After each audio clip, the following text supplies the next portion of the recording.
নবী বলে, যুবক রে তুমি তওবা করো, তওবাকারীকে আল্লাহ পছন্দ করে ভালোবাসে।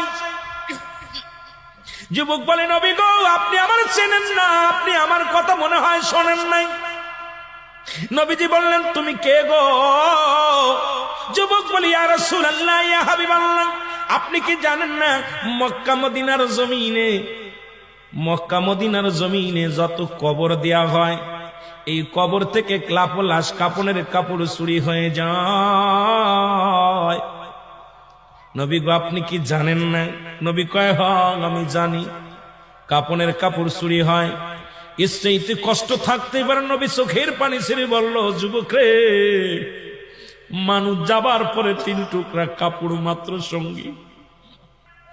যুবক বলি, ইয়া রাসূলুল্লাহ, ইয়া হাবিবাল্লাহ, নবী গো মক্কা মদিনার জমিনে যত কাপনের কাপড় চুরি হয়েছে, ওই কাপনের কাপড় চুরি করেছি আমি। নবী গো আমি সেই যুবক, কাপনের কাপড় চুরি করা যুবক।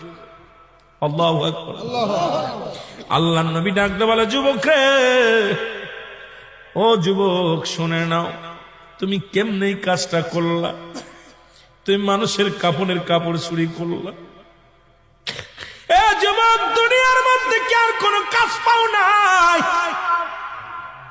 যুবক বলে, ইয়া রাসূলুল্লাহ, ইয়া হাবিবাল্লাহ, নবী গো, ও মায়ার নবী, আমি ভুল করেছি, আমারে আপনি তওবা করে দিন, আল্লাহ যেন আমারে মাফ করে দেয়। যুবক বলেন, আল্লাহর নবী বলে, যুবক রে তুমি তওবা করো, তওবা করলে আল্লাহ মাফ করে দিবে। যুবক বলে, নবী গো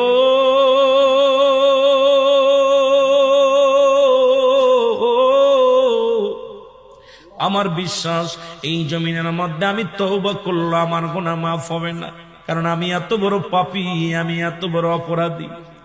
আল্লাহর নবী কয়, যুবক রে তুমি তওবা করো, তওবা করলে আল্লাহ তোমারে মাফ করে দিবে। যুবক বলে, নবী গো, মায়ের নবী, আমার মতো পাপীরে আমার আল্লাহ ক্ষমা করবে না। আল্লাহর নবী বলে, যুবক রে তুমি তওবা করো, তোমারে মাফ করে দিবে আমার আল্লাহ। যুবক বলে, নবী গো আমি শুধু কাপনের কাপড় চুরি করি নাই। নবী গো মক্কা মদিনা অনেক দিন যাবত মানুষ মরে না, অনেক দিন যাবত মানুষ ইন্তেকাল করে না, আমিও কাপনের কাপড় চুরি করতে পারি না, আমার ব্যবসাটাও ভালো হয় না। হঠাৎ শুনতে পারলাম পার্শ্ববর্তী এলাকার মধ্যে একটা মহিলা মারা গেছে, সুন্দরী এক যুবতী মারা গেছে। আমি দৌড়াইয়া গেলাম, নিজে তার